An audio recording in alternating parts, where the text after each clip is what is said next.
Sila na ang panalong inuwede na para magkunwari. Minsan na rin ako munti ka masawi. Natutuklasan pa mga dapat alamin na naliligom sa sarili kong mali. Kakompetensya sa laro ang kahit sinong katabi. Dami ritong magaling kasabay kong magpunyagi. Ngunit sa tuwing nag-e-ensayo sa malalim na gabi, doon ko na naririnig ang pinakamahusay kong katunggali.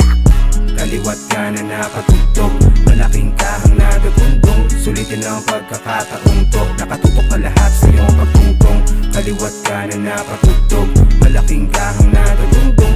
Sa paghingang mapapabuntong, ibuga mo na rin ang kumpiyansa mo. Kaba sa dibdib, mabigat na beat-bet, sa gitna nakatayo, kasabay ng balahibong nagsisitindig. Nakakahindig para nag-iibang anyo kapag sinimulan ng bagsakan ng himig at bayo. Bahala na silang nakikinig sa pagsalo. Hindi ko na alam sino sang ayon at hindi sa samot-saring idak na nakikita ng mata ko. Mga ilingan at tango, pakikisalamuhang nakikipagpakiramdaman din ng patago. Sa hindi man kakilala o di ko katalo, nakakubli lang ang gigil sa loob na daigin. Kahit sinong kalahok, kumpulan mo sa dami, ang mga duda sa akin masasabi kong basta di na para bilangan. Kasi pag di na matansya, lalo kong ginaganahang ipakita pa ang tiri nila sukat akalain. Apoy ang kada punto, para sa lahat ng tenga nakatutok. Kung may panibugo man o galit, hayaan na matutok. Sa ilong na lang nalapalabasin ang usok. Mga waging tinangay, pagdating sa patagisan naging panabay. At matapos kong kunin ng panalo, nakikipaglaman o pinapakita ko lamang kung paano yung panis kinamay.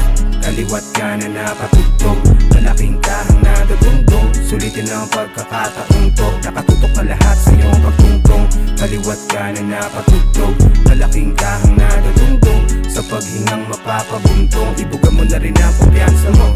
Ito hindi lang pag-aangat sa tunog, bilang pinagtibay at nagbanat ng buto. Ito'y pagpapakita lang ng lakas ng loob, nang nagsunog ng kilay bago magtaas noo. Naging hasa at subok na may balanseng natutunan, upang kalkulahin ang katangian ko na lulan. Naitalang galing masigitan at talikuran, kasabay ng harapin din ang sariling pagkukulang. Malimit na matumal sa aktibong ehemplo, estudyanteng mahiyain nakatikon ng pero potensyal ay sikreto. Naging ibang klase pa rin at malikain sa likod ng kwaderno. Sa daming nabuo, nagamit na udyo, alanganin na kutob sinabay sa akin pagluno. Kada mainit na laban talagang pinagpuyatan, nagsisilbing katunayang inalibawis sa dugo. Mula sa katiting hanggang maging dagsa, gutom at gigil na mas nagningas. Panong umpisa ay sinuto hanggang gawing paksa. Nakasungkit ang titulo, wala pa ring mancha. Sa bilang ng mga waging naitakda, masawiman may maiiwan pa rin tanda. Pagkataking marka, nakadikitan sa pangalan, kinilala sa sulat nila naging lagda.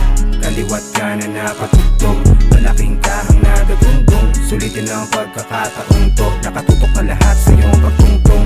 Kaliwat ka na nakatugtog, malaking kahang nagagundong. Sa paghingang mapapabuntong, ibuga mo na rin ang kumpiyansa mo.